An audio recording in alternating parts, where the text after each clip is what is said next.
What's going on, guys? Welcome back. Another edition. Holy Try Football Podcast Week 2. The USC fans.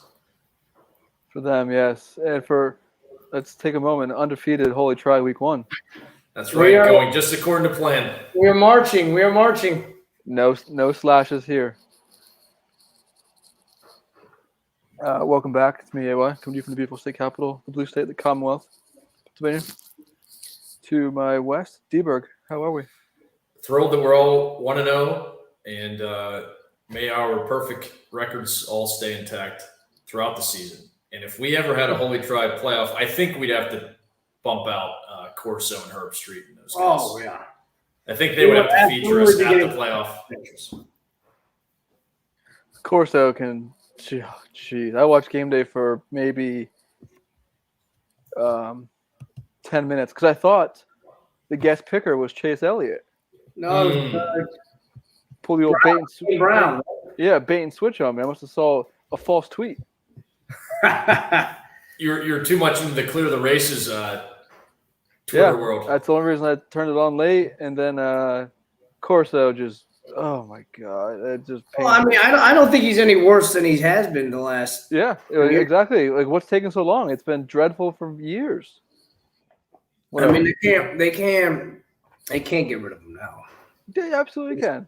No, his old venerable ass will sit there until the day croaks. Unfortunately, whatever it is. Irregardless, how's the weekend? I'm feeling it now. My voice is coming back to life now, but it was certainly a long weekend. Congratulations to friends of the pod, Kevin and Vernon, tying the knot, the nuptials. Great ceremony up there in upstate New York. It was off the grid for much of AY's game there on Sunday night, but happy that conductor Deitch's plan of getting us back here in time went without a flaw. In fact, I may think about traveling from away games on Saturday evenings more often now. The airport's desolate. Fantastic traveling experience. I enjoyed it a lot. It was very good. Aside from missing good games, then you don't want to do that. But traveling on Saturdays are pretty good. Good deal. Good job, Dave. Congrats, Kevin and Vern. Good job, Conductor Deitch. Yes, good stuff all around. I was just looking at some D's for my final pick here in this draft. I'm going Seahawks. Everyone already Seahawks has D week 1, AY, along with me, whenever I played fantasy, third year of retirement, happily retired. Yeah, you're not coming out? Yeah. You're also not goes defense by committee. No sense in blowing an early-ish draft pick on I'll be number 1 or third. Agreed. I'll probably get in the lab tomorrow and pick up a week 2 defense a week ahead of time and just stay ahead of things. There you go. Savvy. And hurry up, Cheyenne. We hear you're a slow drafter, so pick up the pace so yes. we can get on with our evening. Maybe he'll check in. Maybe he'll check in live like Mucho, whatever his name was last week. Jesus. Jesus, yeah. Hopefully, he didn't set an alert, a notification on when we go live. To block him again. Good engagement. Okay, so week 1's in the books. We will sprinkle in some recap stuff as we go on through the slate here, picking up at the times we see fit. Some news and notes. You guys ready for some? I have some. Oh, I'd love to hear them. I loved your list of notes. Supplanting Can is the newsman this week. First Nuggets. Wyo pulls one out with late drama and Laramie. That was a 7-3 game going into the fourth quarter. This is the year of defense. I'm telling you, it's the year of the defense. Freaking close. Montana 13-7 over Washington. Absolutely gross. John Donovan going right down the field on the first drive and not doing it again. They're still. I'm telling. I've proclaimed their 2010 Virginia Tech with Tyrod Taylor. They're going to lose the first 2 and then win out. Okay. Until the bowl game, I think that team also got hammered by Stanford. But Stanford, right? A luck. They won 11 straight after losing to JMU and Boise. 2 formidable teams. Yes. Well, on top of that, with Montana aiding the Big Sky to a 3-5 week versus the FBS. Amazing. Ah. So who else? It was UC Go ahead, Davis sir. over Tulsa, and Eastern Washington over UNLV. I did hear about that game, actually.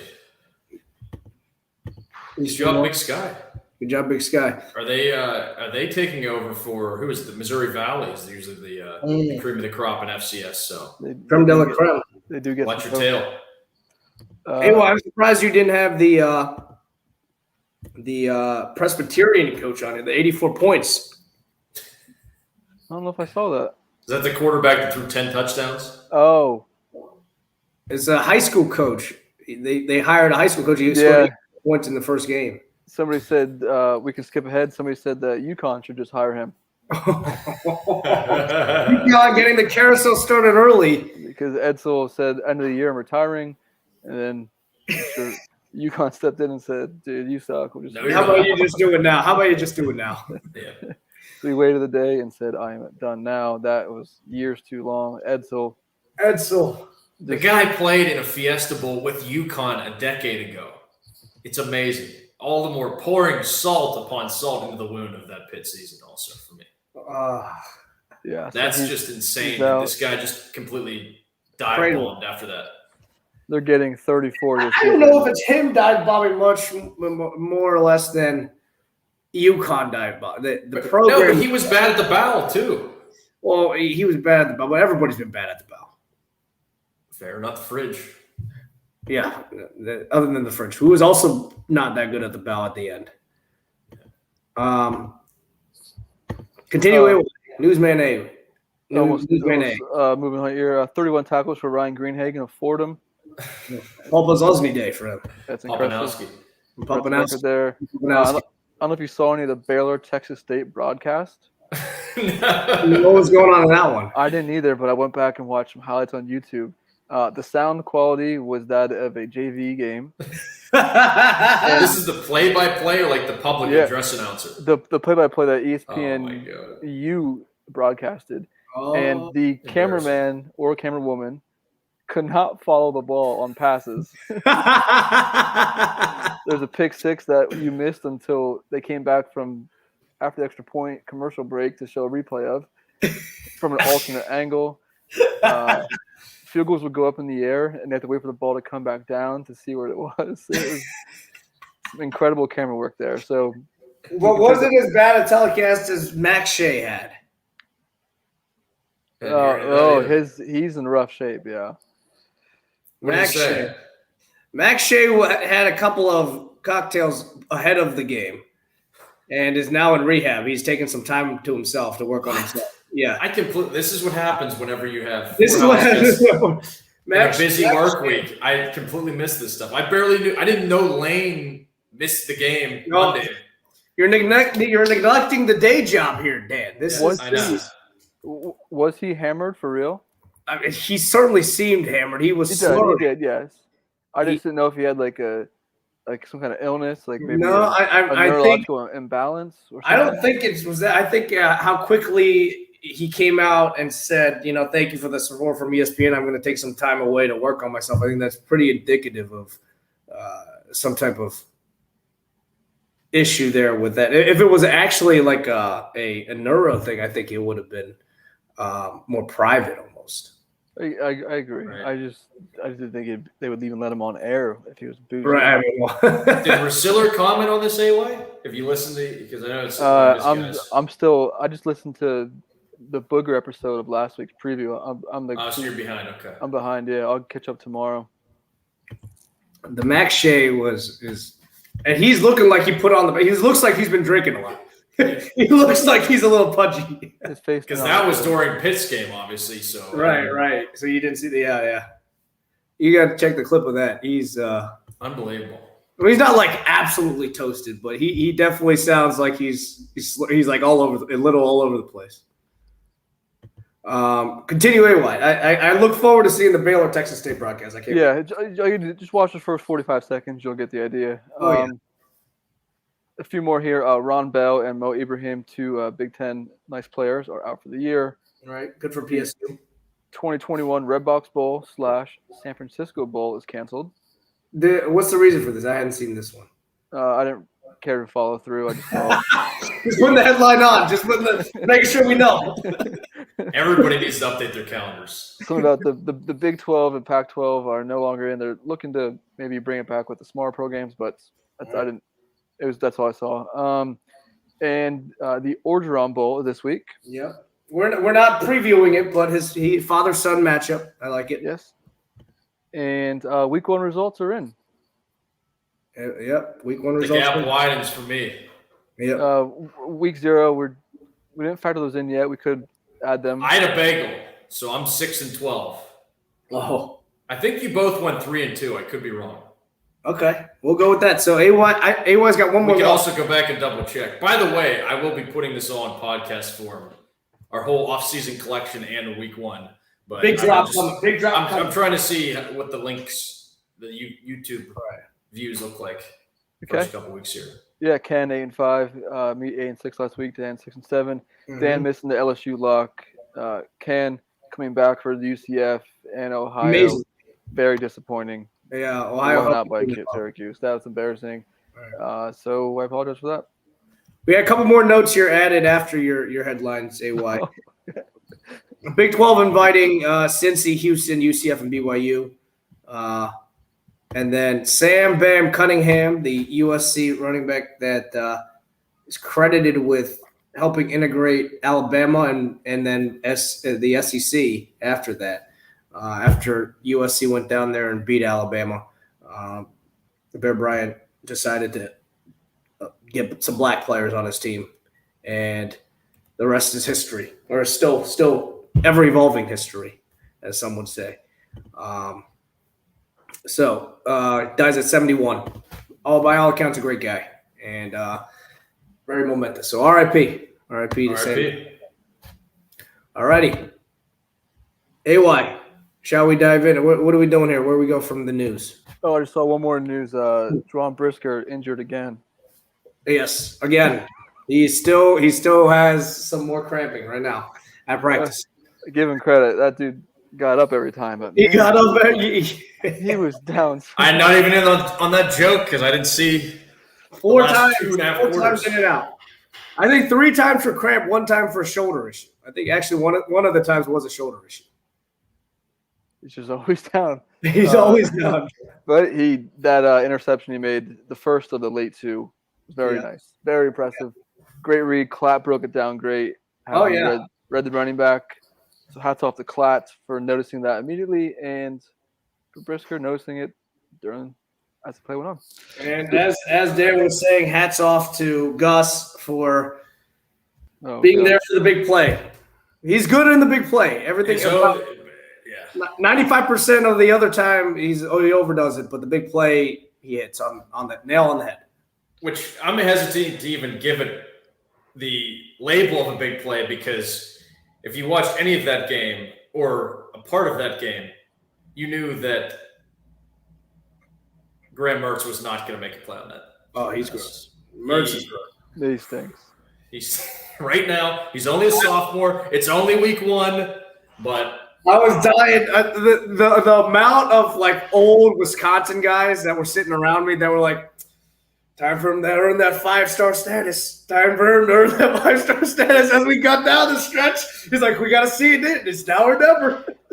5 stars. Let's see if he's really a 5-star quarterback. They kept saying it. He never. He didn't get it. By the end of the last shot at redemption. Actually, we're supposed to save this until you're. Oh yeah. We can save it to that. Yeah. And we can tie it in nicely with AY's review. Drummer. Yeah. All right. Let's get to the slate. We have 2 marquee games. Oh yeah. Oh, AY with the printout too. Nice. Yeah. I wasn't sure. There's a lot going on late. I have a draft on the pad. Just making sure he's got his ducks in a row. On the tube, right. I have there's a very big dirt race. Night 1 of 2 tonight, so I'm watching that. I got a good set of. Where they at? Eldora, out your way, Rossburg, Ohio. All right. I think it's probably 2.5 hours from you, but. Okay. Is the exactor in play? Oh no, this is late models. So I have to say my care level is diminished if it's no Yeah, no Larson or Abreu or both of them. no worries. So yeah, but we got the printout, and it's nice to have, So, two marquee games. One, let's just get started. Oregon, Ohio State. The big nude. The spread's 14.5, so that's kind of wild. Body clock game though. Oregon coming at 9 o'clock. 9 o'clock kick or 9 o'clock local kick for them. And I don't remember what the look ahead was in the offseason, but it was still around 13. So they haven't even adjusted that much for the performances, which is kind of interesting. All right. In both performances, Ohio State was still all right, I guess. Yeah. Very similar to the Indiana game. We learned nothing from about either team, I said, from that Minnesota-Ohio State game. Right. And I do assume that Ohio State will get going and start rolling here. But, again, questions about that defense. The defense hasn't been that good since – well, before that 2019 season, they were pretty bad. Then 2019 season happened. They were good. And then since then, they haven't been that good again. Mm-hmm. So I'm interested to see if Moorhead's been holding stuff back, right? And Fresno, like we said, Fresno definitely gave Oregon trouble. And even that was even before Kayvon Thibodeau went down. And, Fresno's a good team. We felt that going in. A lot of people thought they were a top 25 team in the country. They definitely showed it against Oregon. But how much of it was Oregon holding back? I don't know. I'm not a total believer in Anthony Brown. I still haven't seen it from him. And going into a hostile environment like that, I am expecting this Ohio State defense, who traditionally has had pretty good secondaries, to expose him. I think he'll be out there. I think we can expect at least one, maybe two interceptions from him. But I think at the same time he'll have some big plays. Moorhead, from seeing his offense for 2 years up close and personal, they feast or famine on the big play. I think they'll hit a couple of bombs also. It does seem like Ohio State's defense is susceptible to that as well. The question will come down to Oregon's defense, and I don't think Kayvon Thibodeau – I haven't seen the Don Best, but even if Kayvon is playing, I don't know. I think he'll be far from 100%, and that's definitely a big blow to them. The Ohio State offense, I've said it before, I think they've got the best receiving core in the country. I think they'll be able to, if not early, I think they'll definitely be able to hit their big plays late. 14.5 is a lot. I will go right inside it, I think. If it was 13.5, I think they cover, but it's not. And I will have the 2-touchdown win for Ohio State. I think they will be able to turn the ball over on Oregon, and I think they'll be able to hit some big plays to comfortably win. I think it'll probably be like a 3-touchdown game, and maybe Oregon will get one in garbage time, and they'll end up winning by 14 points. So I'll go with the Oregon cover. Yeah, that's a good number there. I got right there around 13 as well, 10 to 13. Oregon has the talent to match up with Ohio State to an extent, more than Minnesota for sure. Maybe first game wrinkles for Oregon against Fresno. I think as Stroud keeps playing, they're going to keep getting better and better. And that big playability that Ohio State has is repulsive. It's gross. Yeah, it's incredible. I didn't watch any of the Oregon Fresno State game, but I mean Fresno took it to UConn for whatever that's worth. They put the second to last nail in Edson's. Exactly, and the Crusaders sat on it. Yeah, which is nothing. But they're coming, I guess, cross country body clock for the big noon. Yeah. Ohio State's just the better team, and I mean this game could be in Oregon and they'd find a way to win. But we'll call it 13. I think a little closer than what Cam's thinking as far as the cover goes, but I know he said Oregon 13-ish, 3-touchdown game. I'll say 2-touchdown game most of the way through. Yeah, this will be on TV1 here at the Abode. Not TV1, not TV1 subsidiary of Urban. Hey, I've been a big proponent of TV1 picking up live sports coverage. But yeah, Absolutely. this will be on TV One this game. In a close second, the Vols and Pitt will be on a secondary television. So you lost out. I always lose out.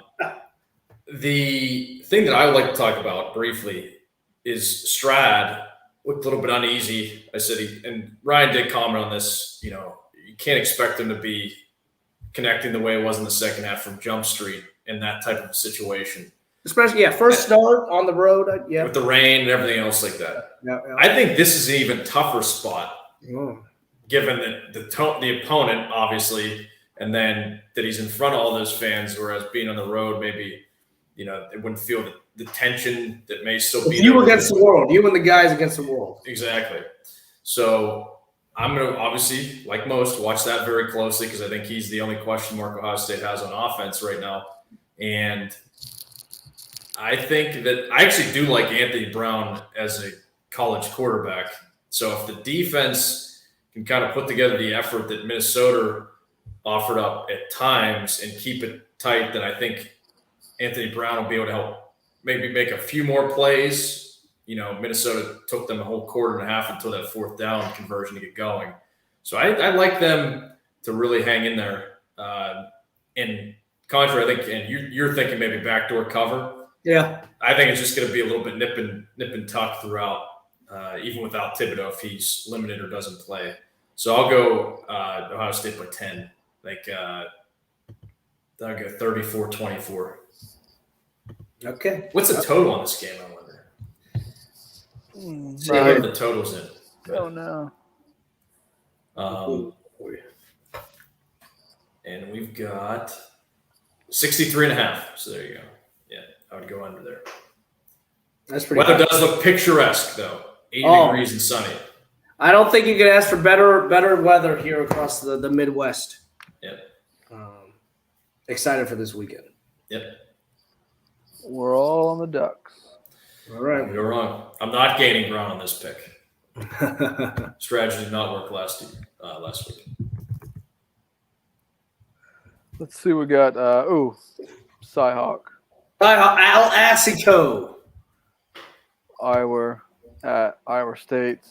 I'm a little annoyed. You guys know I love my favorite jerseys are the black jerseys, But they're going white, black, white. which is fine. I love that too, but not against Iowa, who's a black team. Like where are your red? Wear the red and the yellow. It makes me so mad when teams do this shit. Wear your colors. Wear your colors. Wear them in this game. If it was against Oklahoma, then I'd say wear the black. But this team already has black in it. Kane's saying that as his team has a top 3 uniform in college football. But I get it. I agree. First time. I always liked Iowa State. Was that? I said I always liked their uniforms. I like their red and yellow. I don't like them when they're in black. Yeah, me too. That's what I'm saying. Yeah, I like their base colors, if you will. So. Yeah. First time these two are playing in a ranked versus ranked matchup. Not only are they ranked versus ranked, it is top 10. Yeah, that's like hard. That's hard to believe. Mm-hmm. Oh, I mean, Iowa State's been ass for their entire existence. Yeah, but they play every year almost. You think maybe in like 74 they'd figure a way to be 24. I don't know. And it's not like Iowa's year in, year out ranked and good. True. They definitely have been good, but I think by virtue of how irregardless, the biggest El Assico Cyhawk of all time. Game day is there. They are in Ames, right? Yes. It is Jack Trice Stadium, as they say. Jack Trice Stadium. Cyhawks doing their or not Cyhawks. Cyclones doing their traditional out the gates slow and shitty as hell that Campbell does. This is the third time I think that I've seen in the very recent past that they have nearly lost or lost to Northern Illinois or Northern Iowa, not Northern Illinois. Northern Iowa, they took them to overtime recently, and then they beat them straight up, I think, also recently. Last week, 16-10. Was Iowa State looking ahead? I don't know. They do this every freaking year. They lost to Louisiana last year, obviously. It's got to be the talent level. It's just got to be. You think they just need a little bit of inertia? They need to get going, right? Yeah, I think so. I think they just play similarly against almost every team. It's amazing because they have I think the Athletic had like four of their players on their All-American team. Like that may still be the case. It's just they've got great talent. Reason. Iowa, the opposite sixes against Penix last week. Iowa against Illinois, absolutely hammered. Against Indiana, they were up 31-3 at halftime. Do you buy into the Iowa hype, or do you think it's just a bad day from Indiana? They just shit the bed, and there wasn't as much reflection on Kirk. If this were the NFL, I would be all over Iowa State. It's not, and there's the mental edge. I'm pretty sure Iowa probably feels with owning them. Right, a lot more often than they do, so that's why I think even if Iowa State wins, I think you have to take. What are we picking it? 4.5. Yeah. And you just got to take it and don't overthink it. But those are my thoughts on it. I'm excited to watch this game, which there's a reason why it's called El Clasico. It's because most people, other than the two teams fans playing, are not excited to watch it. No, it's usually the game of the day. Yeah, it's the game of the day. Yeah. Will the spotlight be too bright for Ames, for Iowa State? I think it will be in the back of their minds. They haven't won since 2014, I don't think. I think Iowa's won like 4 in a row, 5 in a row, something like that. Iowa is generally their big brother, but I think them coming out slow was not. That happens all the time. It's not like they get out fast. They're not an explosive team by any means. And I think that bodes well for Iowa because Iowa does have some weapons that can turn the ball over on defense. Dorn Parker's a very good defensive coordinator. And I think Purdy, while has the talent and has done well at times, I think he takes too many risks. We see that a lot with him, especially in the past year, where he does take the risk. He turns the ball over, and as evidenced last week, Iowa does a good job of creating turnovers and has done a great job in the past. And I think that'll be a big factor here. Goodson will be good. The Petri Dish did decent last week as well. I'm going Big Ten pride here. I'm going with fly the flag. Penn State, SOS. That I really believe it'll be that top 10 matchup in Iowa City in the beginning of October. I got Iowa State losing here. I've got Iowa winning on the road here by 3. I'll go 24-21. It'll be a good game. I'm excited about it. Yeah, I think we're all in Iowa here. And in the past, I have been very excited for this game and very excited to root for Iowa State. And if this was the NFL, I would be all over the Clones this weekend. You're completely right, Dan. But it's not, and there's just that mental edge. 4.5 is way too many points. And I do think Iowa is actually pretty good. It's weird to say, relative to the people they're around. I mean, they're not top 5 good, but could they be number 7 or 8 at some point? Sure. And I think they would be pretty close to that actual number. Their usual strengths are strong this year. Yes. And Iowa particularly State, strong. Just slow out of the gate. I mean, they're on brand for them, but there's something about this game. Or 2 years ago, that thunderstorm, that long rain, that long delay. Iowa State was a better team, but they had that muff punt in the end, and Iowa found a way. I think the Hawkeyes win this game 21-20. Incredibly close again. But you have to take 4.5 points in the spot no matter what. So I'll be rooting for the Cyclones. So will I. Sorry, Ken. You don't get your top 10 matchup. You just have a top 16. Yeah, top 20 matchup. And you have another top 25 matchup next week. Next week. Penn State strength of schedule. Penn State strength of schedule. True. All right, those are the featured games this week. A number of other ones. You want to play the sound, Dan? By mouth. You can say this out. Yell I'm this out. good. I don't want to try and rip off the great Burgess Meredith. All right, we're into the Sparty round. People, if you don't know, now you know. Apologies for this round. It's freaking gross, but let's just hold our nose and get through it. Gers at Syracuse. Syracuse, is this where Dino has staved him off again for the time being? Disappointing AY's lock last week. I don't believe it. Fade City, Gers by 10. Absolutely. I agree with you. Gers put 60 spot on Temple last week. Rod Carey, absolute ass. But I think it's also a reflection on Greg. Greg, he's chopping. He's chopping, and they will chop Cuse here in Dino. 17-point win for Gers on the road. Wow.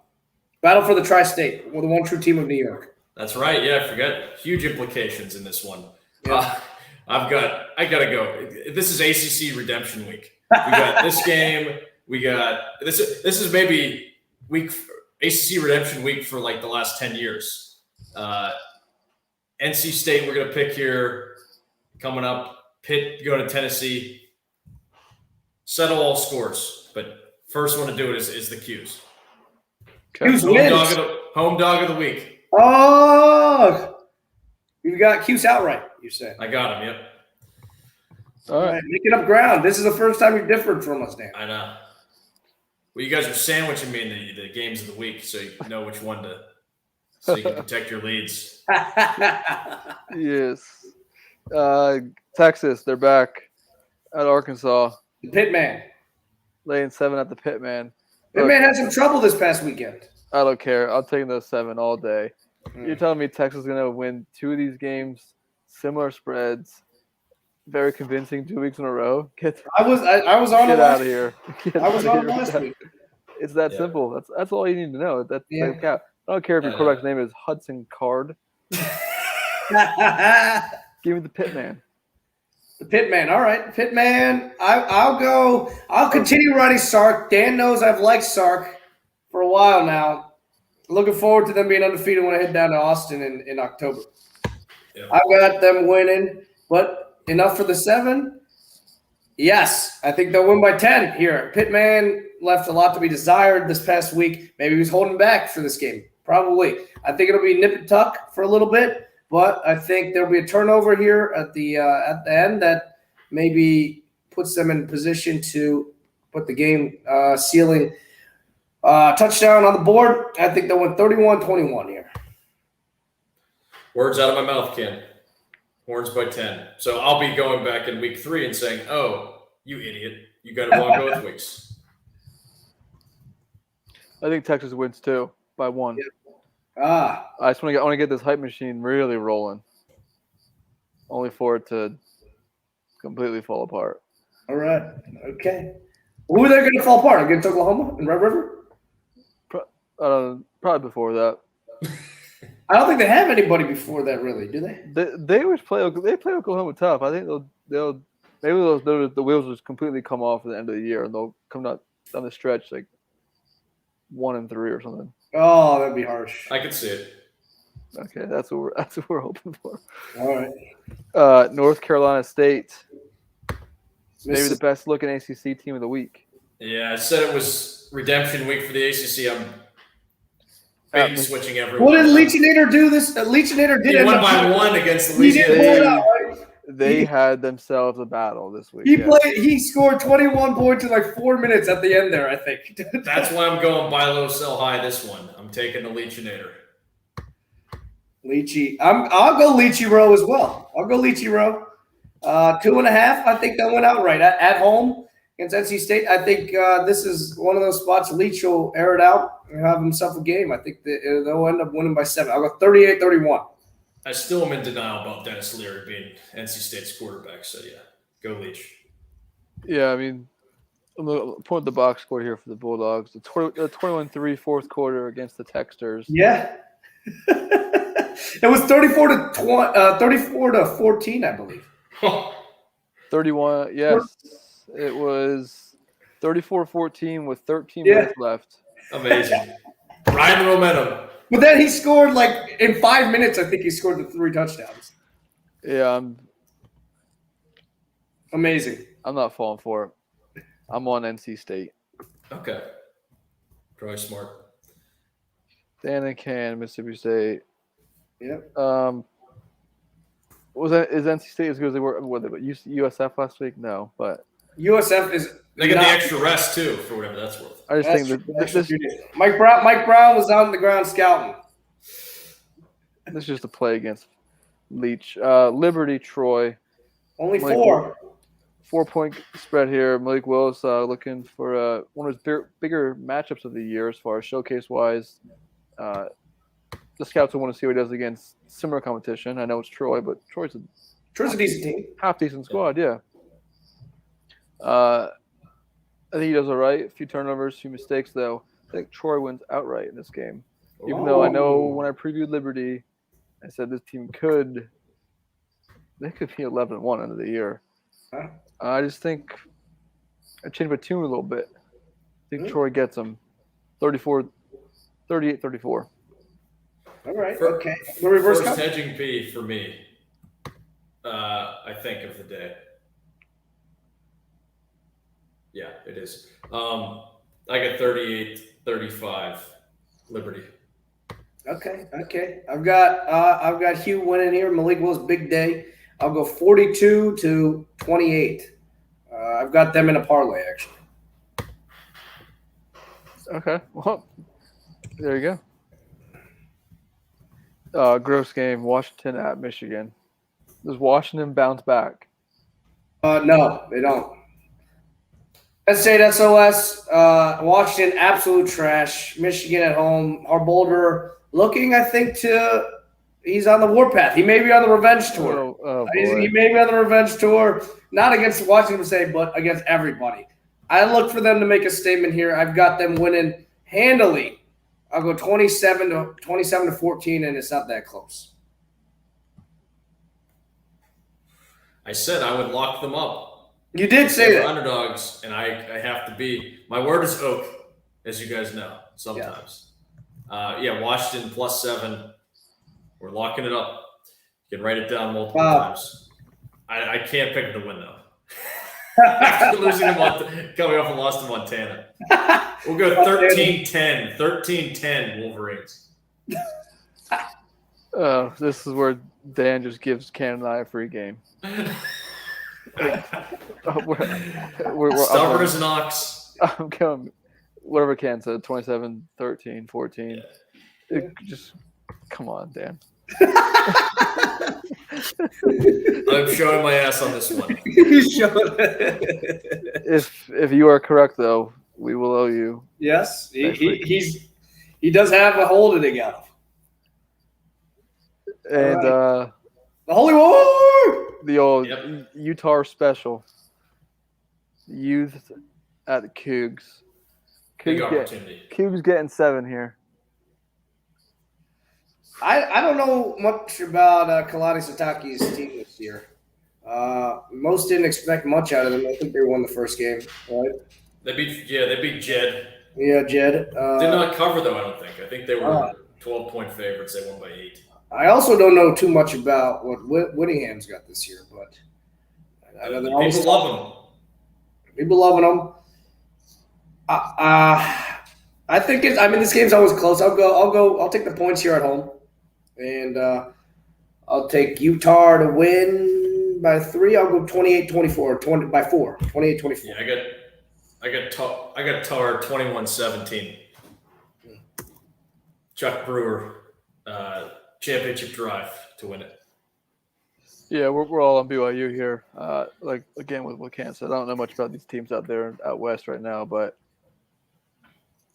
7 points in this game, I'll take them. In a rivalry game at home, take the points. I'll take my chances here. We'll have to ask that Huey's. I think she's been to this game, right? I think she might have been actually. Because she did a rotation in Salt Lake City, right? Exactly. She's been out there. She's experienced this type of animosity. We'll bring her on for a recap next week. That sounds good. Yeah. Big weekends. Basically, Will we be 6-0? basically a holy quad weekend if you count the clear the bases crew, anchor the races. Roth unavailable due to work commitments and downloading a Porsche on iRacing. But have we gotten a pick from him yet? He said Pitt comfortably. He said Pitt Pitt easy, yeah. But Well- you are the first one up chronological. Yeah. So go ahead. I'm afraid I've got some bad news for Roth's prediction. No, I'll start with the UMass game. Everything was acceptable. I mean, they won 51-7, so I should really point out anything negative. But it was tough sledding it early on, at least, to run the ball. And did not think they would cover. Oh, yeah, I should have said – yeah, I did not – I will never take them beyond 14? maybe not even. I would say 10. A double digit, maybe I'll never take them double digits. Favorites, that is. So the second play of the game from scrimmage, I texted you guys. Yeah. They're going 7-5 because it got overturned, but there was a targeting. Pitt took a targeting on the second play of the game. Like, that's really all you need to do. Like, they're just not – they just do dumb shit like this, basically. You can look however good they're going to look, but they're going to do dumb shit. They're charging for Clemson. They're charging for Clemson. Right, yeah, exactly. I did retract it, though, after the targeting was overturned. But, yeah, I think it was just a tough sledding for the running game, which is familiar from 2020 and 2019. So, which really shouldn't expect that much of a difference. It's the same guys there, same coach. So, a little bit of cause for concern. Going to Tennessee, who also had their lulls, we'll call it. They got up 14-0 real fast, I believe, and then it was 14-6 at halftime. Not great. Joe Milton was just bombing the ball to Murfreesboro, overthrowing everybody. However, what has me concerned about this game – the arm of Ben Roethlisberger. What's that? He does have the arm of Ben Roethlisberger. Yeah, so last week he was showing off the arm strength. Now he hones it and has a similar type of game that he had against Minnesota last year. That's been my prediction, really, since he was named the starter, actually. And I just do not have a good feeling. It feels very similar to me to the Boston College game last week, or last year that we covered. The jerk. And that's why I jokingly said in our group thread I would go 31-30 Tennessee in overtime with the Pitt missed extra point to end it. Maybe not quite that dramatic, but I do not have a very good feeling with the running game.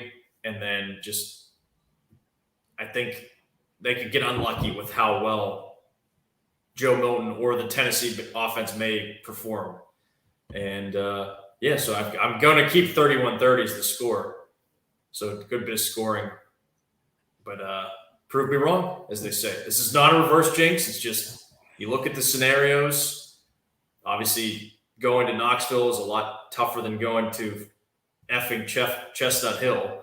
But that's my read on it. This is a game they probably should win. They're 3-point favorites. But just get a weird feeling. So sorry to be a Debbie Downer. It's up to 3.5 now at a lot of places. Yeah, and it opened only 1, maybe. It may. Oh, I saw. We never saw a look ahead. This was never on. Never. Maybe more disrespect for Harry P. That's right. Yeah, there was never on the games of the year or whatever. Even though they would have Appalachian State. They had some weird ones on there. Yeah. So we don't know what it would have been prior to this past week, but it definitely opened and then moved quickly to Pitt -3, -3.5. So I think that's the right. I mean, I think the money's right there, and I think Pitt is a lot more talent. I think Tennessee still a dumpster fire. They didn't pull away till late and still didn't cover against it. Dreadful Bowling Green. Yeah. Maybe they were holding back. I don't know.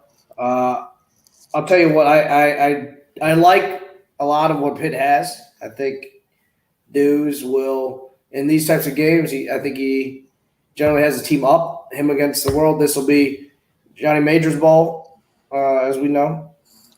And Jackie Sherrill, I believe, is an honorary Pitt captain for the game. I don't know if that's good karma or bad karma. I think Pitt will come out firing here. I think they'll take care of business. As a certain bald-headed coach once said, for them it's the Super Bowl. They absolutely need to treat this game like it's the Super Bowl. Oh yeah, because if they can then abridge a win over Western Michigan, any win, they can win by 3, and then New Hampshire, and you get to the ACC finally with an unbeaten non-conference record. That'd be incredible. It's a step forward. Not big. I wouldn't say big step forward. It's pretty generic.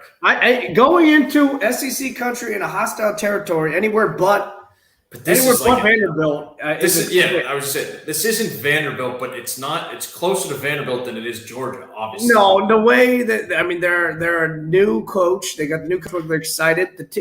The stadium's going to be full and rowdy. It's going to be crazy roster turnover though too. It's going to be a good win for Pitt here. I got them winning by more than 3. I'll say they win by 4, 28-24. Okay. Thank you. Right. Thank you. Exactly with Ken. I say 4 as well. Look, you're gonna be holding your asshole. You're gonna be puckered. I mentioned on TV too. On TV too. I mentioned it with the Clear the Races guys. Dan did bring it up, and this is now my favorite game of the year. Since Pitt and Penn State have no future dates, AY now making this until the alliance. The alliance, we will get some dates. This year. Hopefully, they end up in the same division.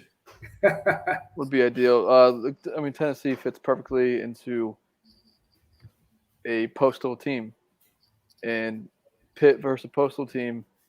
Every game is has to be a complete 4 to 7 point spread. And you never know really which one's going to show up, and this fits the bill for me. But I have a little more of a lean here, and it is I lean Pitt.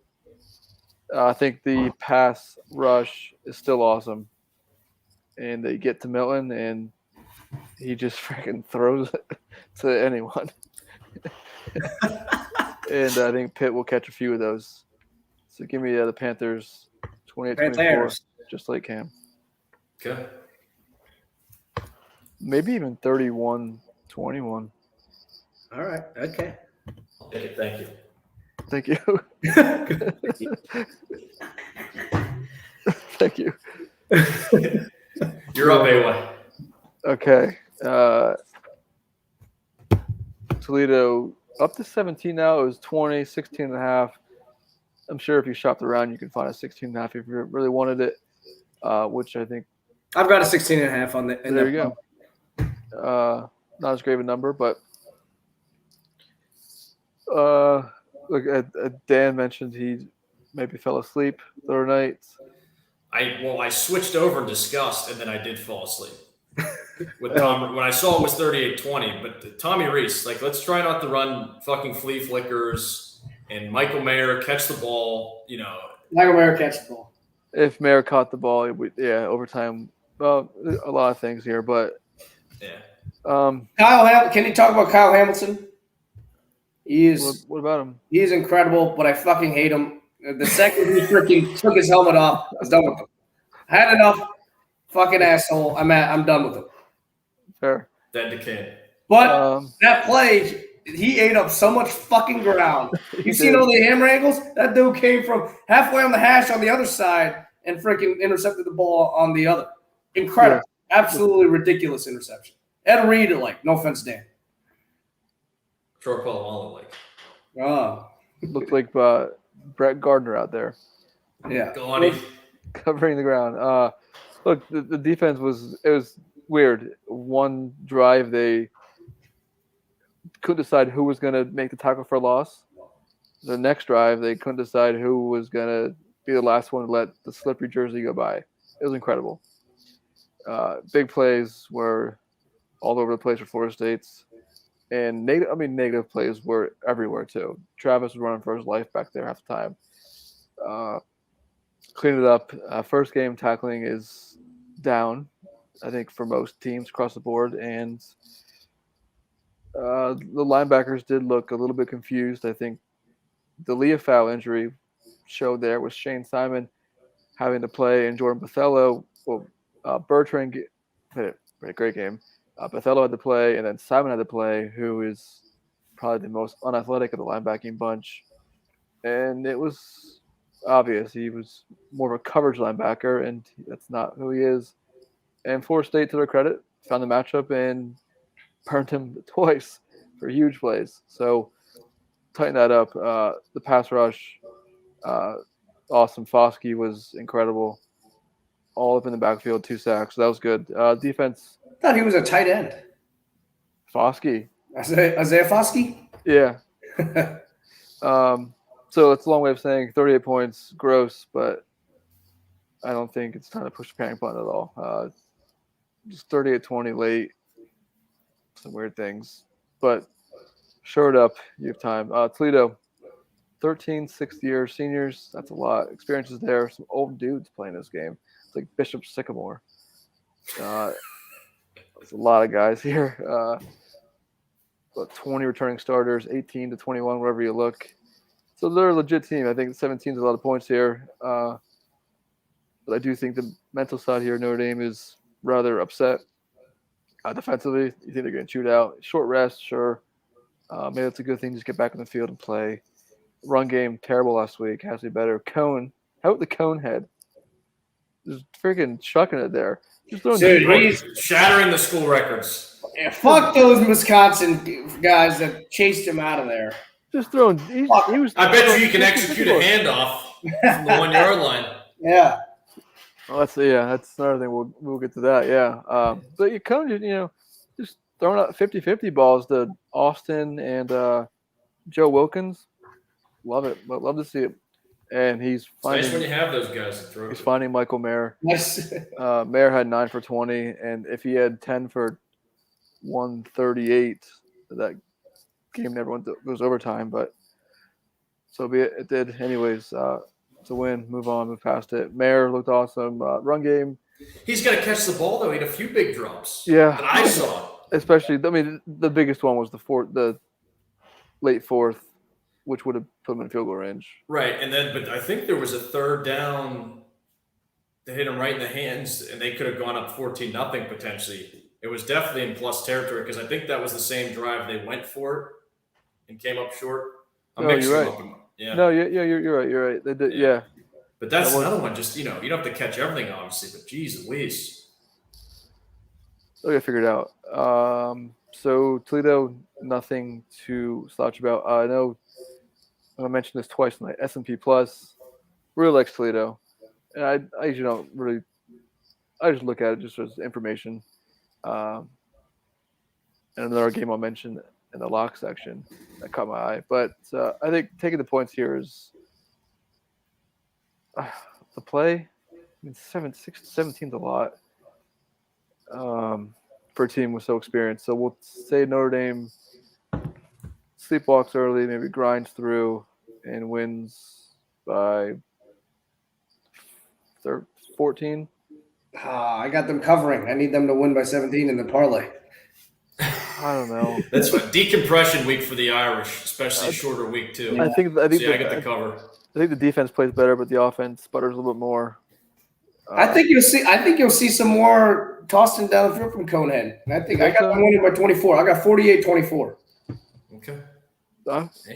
Get Conehead, get him going. It was slinging it last week. They'll get it to Mayer a bunch this week. Get him working on those hands. Mayor thinking Mackey Award. That's right. Yeah, especially when freaking tight ends went over at Penn State, the new tight end you. But don't sleep on Lucas Kroll. 5 catches for 58 yards and a touchdown. Here we go. All right. You guys ready to jump around? Yeah. Well, do you want to do your big – do we want to pick your big spread first, or do you want to go talk about your game last week? I'm saying, do you want to pick the game? I'll pick the big spread. I got Ball State covering this. I think they'll lose by 21.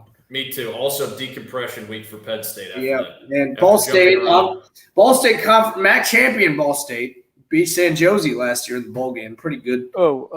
Just for scribe reasons, Dan, who'd you have covering that game? Yeah, I took Toledo also. Okay, thank you. All right, so Dan and AY on Toledo cannot. And And so who you got AY in this Penn State, Ball State? Yeah, we'll go Ball State too. Just all on ball. I mean, All balls. 20-23. So there's more numbers under 22.5 than over. So yeah, Ball State by 40-20. I got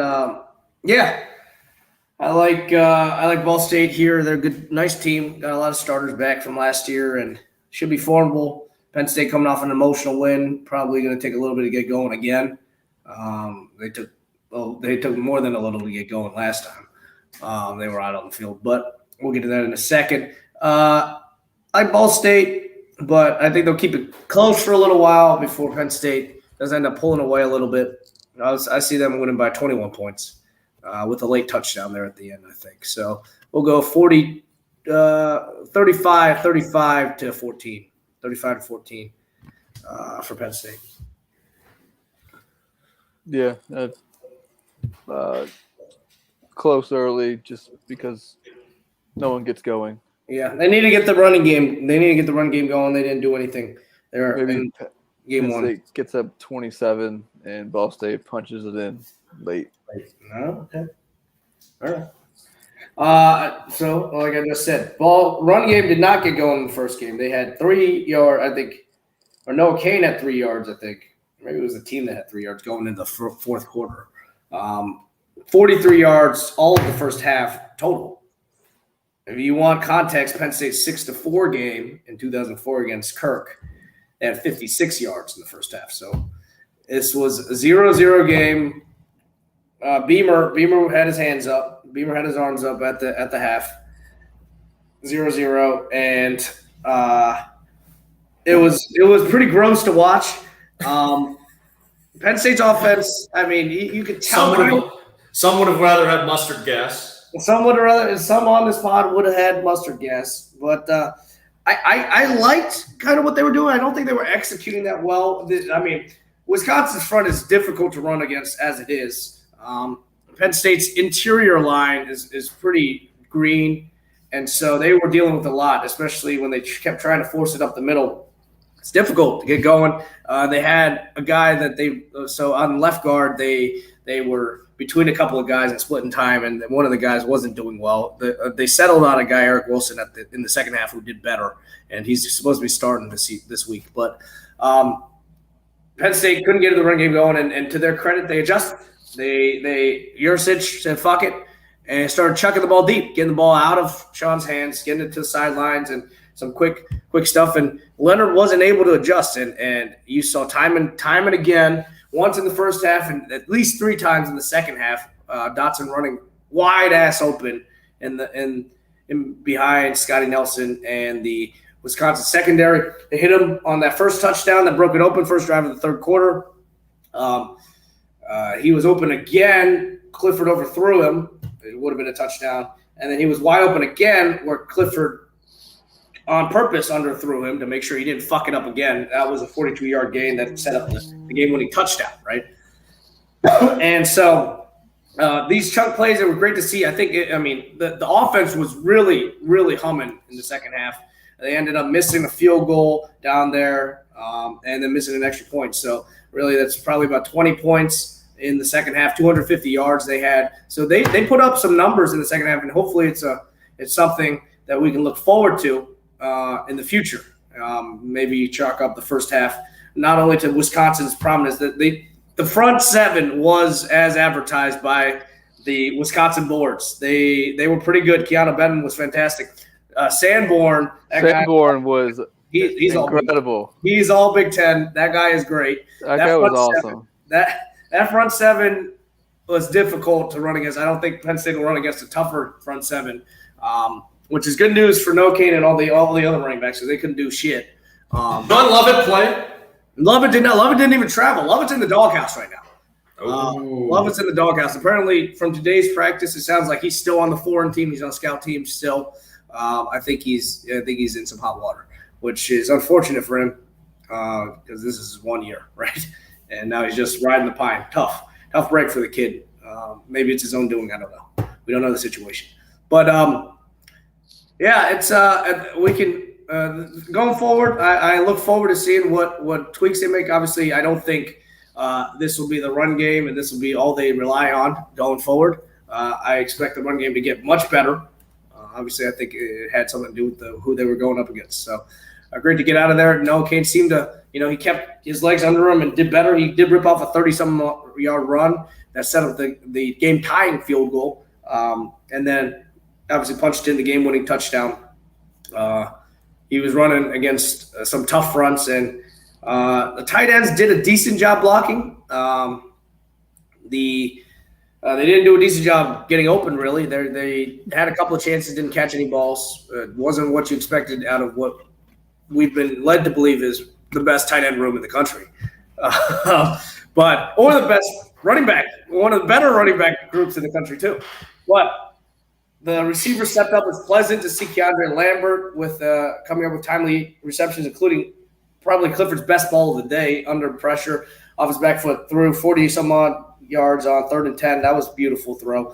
They were sharp plays, and I'm excited seeing where this offense could go. It was good to see with the pump fakes and the pump and goes. It definitely seemed like Yurcich had an idea of what he was doing, which is different than what we've seen in some of the past years. A lot of times you don't know what Penn State's offense is doing. It definitely seemed like they had a concerted effort and an idea of where to attack and what they wanted to do, plays that were setting up plays down the road. So excited to see where we go from here. Defense, I said it the day before, this is the best performance I've seen from a Penn State defense in a big game in my viewing experience. The only one that probably comes close, probably since 08 Ohio State. That one is also defensive. But that one, 05 Ohio State. 05 was also a great defensive effort. But both of those, I don't remember them. They were stifling them basically the entire game. I don't remember them bending so much, and it was definitely high drama. They were getting gashed a lot of that first half, and into the second half, I was very worried about this defense. But to their credit, they never gave up. They bowed up. Two separate occasions, they had 1st and goal at the 1-yard line and gave up 0 points. Wisconsin definitely helped with that, with their mistakes, but it wasn't like Penn State wasn't making plays. They were forcing stops at the line of scrimmage. They got the blocked field goal. That was a play they made. Sure, there was the fumble snaps multiple times and fumbled handoffs multiple times on Mertz. That that's what it was. Exactly. What that definitely helped with. You firstly go from the 2-foot line. Oh my gosh, it's not hard. That was the second time around. The first time around, it was a penalty. So, false start. Yep, false start. False start. False start. Because I saw that one. Yeah, the first time around they false started and then they had a fumble immediately, or not after that, but 3rd down. What did you think of them overturning the fumble in the first half? That was the first time I said home cooking it. I thought it was a fumble pretty clear. Right to me. I thought he had control of the ball going forward. It looked right to me. I didn't have an issue with that call. Yeah. I didn't necessarily have an issue with the targeting call either. I did think he that one was tougher. I just hate that they had to. Yeah, I hate that they have to. That too. Yeah, essentially challenged it. Right. They called the timeout. I'm not even sure if they got the timeout back. They did get the timeout. They got it back. Yeah. Yeah, because they had 3 timeouts going into the end zone, and then they used one of them, and they had 2 left. Yeah, so they got it back. That's bullshit. Yeah. Young AY was not happy. Yeah, that is bullshit. So the head, I did think it was the right call. I did think it was targeting. Unfortunately, because Ellis had the best game of his career by far. He was fantastic all over the field. And the defense, they never gave up. They kept playing to the end, even when they looked desperate. I was, had half a mind, let them score, keep the timeouts, try to go down the field and win it. You would only need a field goal, which law of averages probably would not have missed, but who knows? The defense, fantastic. Brisker, as AY said before, tough guy. Out 4 different times. Ebiketie also dealing with cramps. Jair Brown also dealing with cramps. Ebiketie, the Temple transfer, was a revelation. This guy, we'd heard about how well he'd been doing in camp, but this guy was a terror off the edge, stuffing plays, and it was noticeable the difference when he was out with the cramp issues when he was in the locker room. When him and Brisker were both in there, it was great. When Sutherland was in there, not good for Brisker. Hopefully Ellis will be back. It sounds like he's got issues also, maybe doghouse issues, because he was also on the scout team today again. He didn't make the trip. I expect him to play when a little more than Sutherland would when any of the top 2 safeties are out. The other safety, Jair played well as well. I think the secondary is plainly the strongest part of Penn State's defense, but that's with a caveat in that Mertz was definitely underwhelming. He was feeling the pressure all day, noodle-armed, a lot of stuff. He didn't throw a single ball downfield. There was no shot. The longest pass he had was 20-some-odd yards. That was like a weird flag route, right? So no shots deep. I was not impressed with Mertz. AY, you got the better end of the trade there. You made out like a bandit. Yeah, he just really, like I said, I don't want to be too judgy, but yeah, because it's still only his what was that, his 6th start? Something like that. But yeah. I was talking a little shit to some of the Wisconsin old heads there, because they were all like, "This is time for him to earn his 5-star. This is what he came here for. His 5-star quarterback. He's got to earn it." And about halfway through the fourth quarter, before the leading touchdown, before the game-winning touchdown, I was talking about we score here, Mertz is going to have to throw, and he doesn't want any of that smoke. He doesn't want any of that shit. He's gonna be ass. So I was saying that before the first touchdown. When we score the touchdown, I was yelling, "Mertz don't want that smoke. Mertz is fucked here. You guys are fucked." And then as he was driving down the field, I was like, "Fuck." And then he got down there, and then he threw the interception, and I was saying, "I told you he was fucking ass." And then the second time they go back down the field, and he skies the wide open receiver, DK, with 28 seconds left. And then everybody else is talking about how ass he is. And I was like, didn't I tell you he was ass? And Mertz proved me right at the end, though I do think brighter days will be ahead of him. I still think he'll be all right. But Wisconsin, they'll be fine.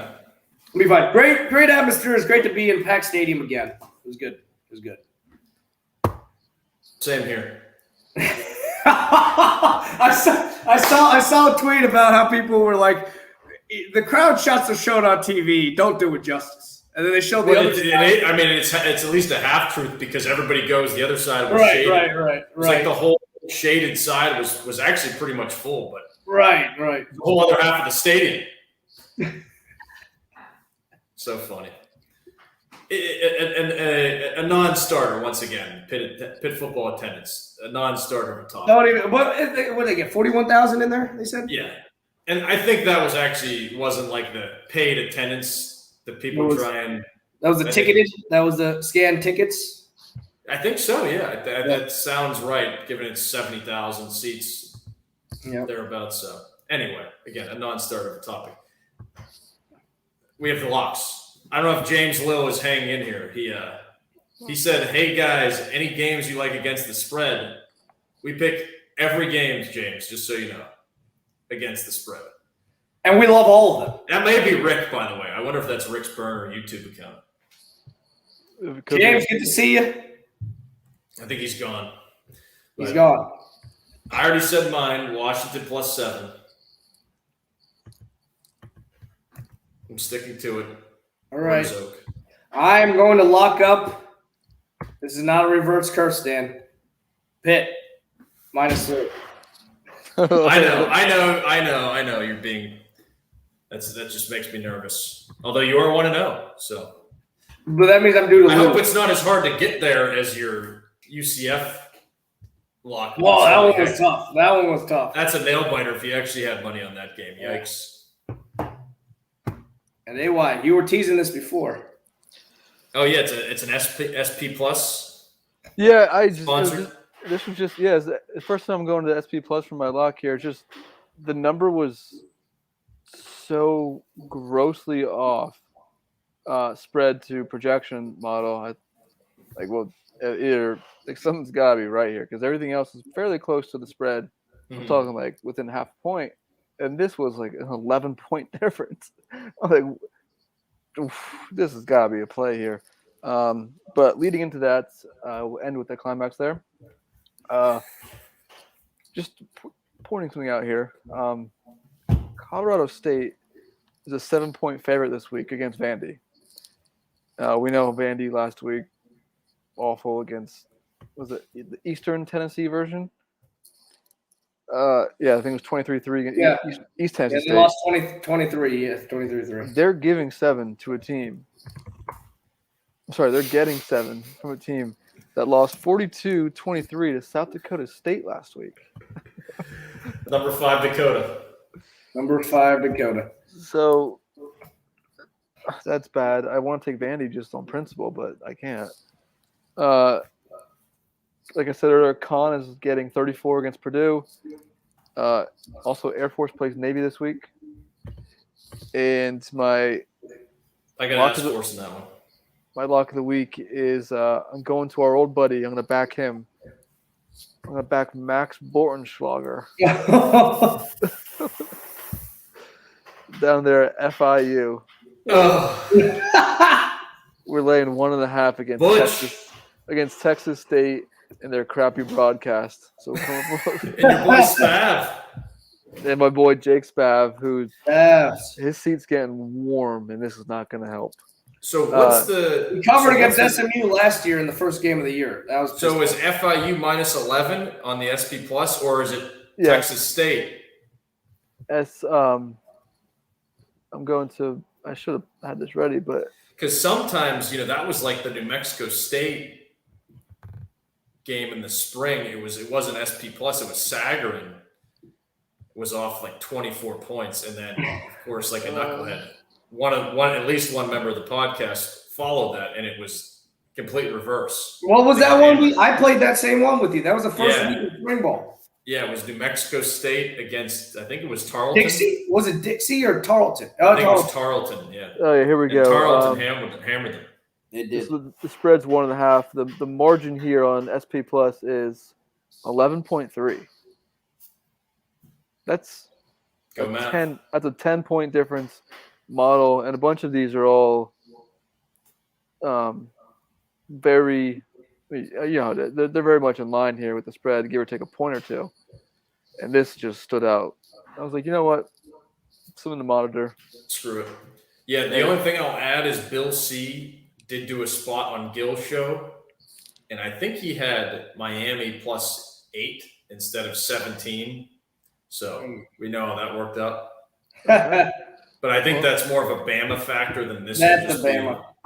Bama minus anything. The easiest bet in. That's true. It could be more of a Bama thing with these teams being. It's hard to Bama. I feel like it. I just feel like the model knows them. Maybe not. We'll see. It's just hard to quantify the edge that Bama has over all these. I agree. So that's what I think it was. I'm gonna save some of these bigger lines here. Some of these bigger discrepancies. Like Notre Dame, Toledo. Toledo was what was that? 7.8. So there's another 10-point difference there. Mm-hmm. YO 9.8. I like Wild this week. I thought about locking that up. If you look at FPI, they have Northern Illinois as a 60% chance to win. I'm turning my back. FBI. I can't believe they're still running that. They are. Yeah. What a joke.